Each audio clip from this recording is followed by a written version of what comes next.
Assalamualaikum warahmatullahi wabarakatuh.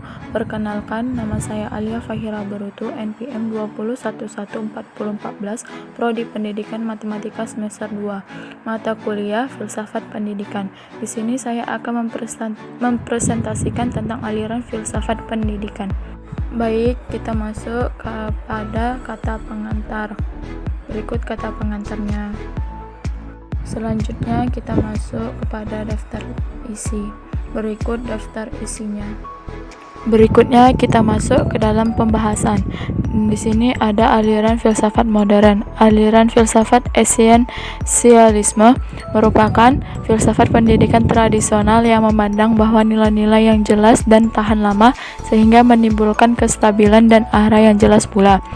Gerakan esensialisme modern sebenarnya berkembang pada awal abad ke-20 dan muncul sebagai jawaban atas aliran progresivisme.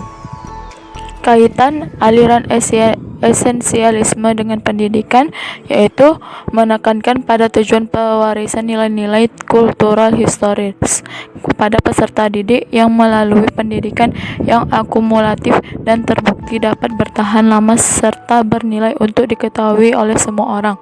Pengetahuan ini dilaksanakan dengan memberikan skill, sikap, dan nilai-nilai yang tepat yang merupakan bagian esensial dari unsur-unsur pendidikan berikut.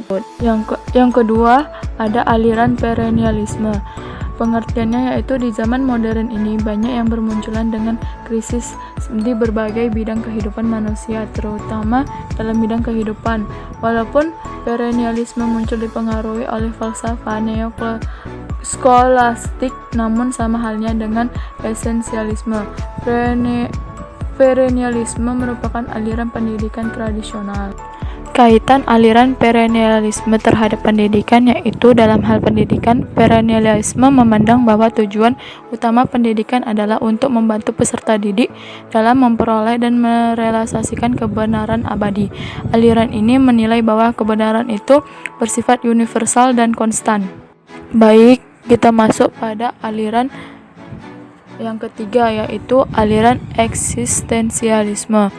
Aliran eksistensialisme ini merupakan aliran filsafat yang menyajikan atau pandangan yang menekankan kepada eksistensi manusia. Jadi, titik sentralnya adalah manusia secara individu. Menurut eksistensialisme, hakikat manusia terletak di dalam eksistensi dan aktivitasnya. Aktivitas manusia merupakan eksistensi dari dirinya dan hasil aktivitas itu pun merupakan cermin dirinya. Kaitan aliran eksistensialisme terhadap pendidikan yaitu yang pertama, aliran ini mengutamakan program atau individu dalam dataran pendidikan.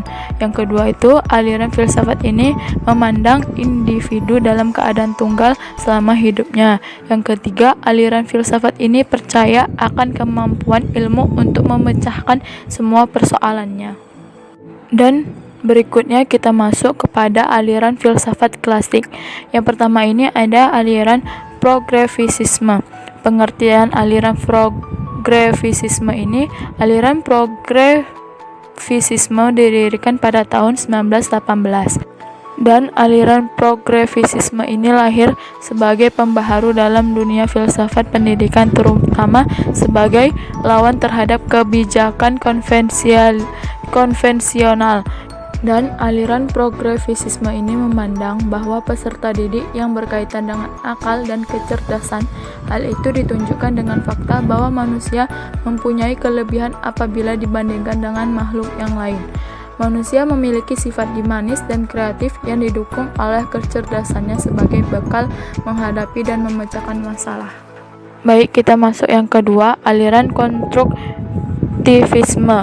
Pengertiannya itu, aliran konstruktivisme ini dikembangkan oleh Jean Piaget. Dalam bidang pendidikan dikenal sebagai nama konstruktivisme kognitif atau personal konstruktivisme. Jean Piaget ini meyakinkan bahwa belajar akan lebih berhasil apabila disesuaikan dengan tahap perkembangan kognitif peserta didik. Aliran konstruktivisme adalah salah satu aliran filsafat yang menekankan bahwa pengetahuan adalah konstruksi atau bentukan. Dalam pandangan aliran konstruktivisme, Belajar adalah kegiatan aktif di mana peserta didik membangun sendiri pengetahuannya. Peserta didik mencari sendiri makna yang harus dipelajari. Hal ini merupakan proses yang menyesuaikan konsep dan ide-ide yang baru dengan kerangka berpikir yang telah ada di dalam pikiran siswa. Siswa harus mempunyai pengalaman dengan membuat hipotesis, memecahkan persoalan, mencari jawaban, menggambarkan, mengadakan refleksi, mengungkapkan pertanyaan, mengapresiasikan gagasan, dan lain-lainnya. Dan sekarang kita masuk yang terakhir, aliran humanistik. Pengertian aliran humanistik ini muncul pada pertengahan abad 20 sebagai reaksi teori psikodinamika dan behavioristik. Teori psikodinamika yang dapat dipelopori oleh Sigmund Freud tahun 1856 sampai 1939 yang berupa menjelaskan hakikat dan perkembangan tingkah laku kepribadian. Menurut teori ini, tingkah laku manusia merupakan hasil tenaga yang beroperasi di dalam pikiran yang sering tanpa disadari oleh individu.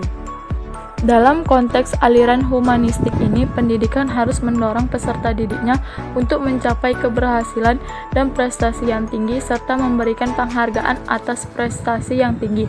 Memberikan penghargaan atas prestasi yang mereka capai, betapapun kecilnya, baik berupa ungkapan verbal maupun melalui ungkapan nonverbal.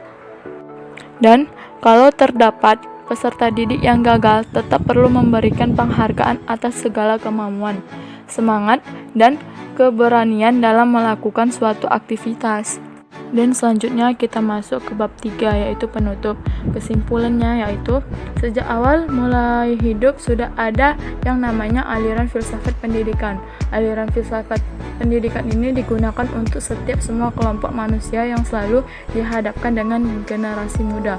Setiap keturunan harus memerlukan pendidikan yang lebih baik dari orang tuanya, dan dapat kita uraikan di atas bahwa aliran konstruktivisme ini akan menciptakan suatu pengalaman baru yang menuntut aktivitas kreatif produktif yang konteksnya nyata agar mendorong siswa untuk berpikir ulang lalu mendemonstrasikan hasil pemikiran. Sekian dan terima kasih. Apabila ada salah-salah kata, saya mohon maaf, dan saya akhiri dengan ucapan alhamdulillah. Wassalamualaikum warahmatullahi wabarakatuh.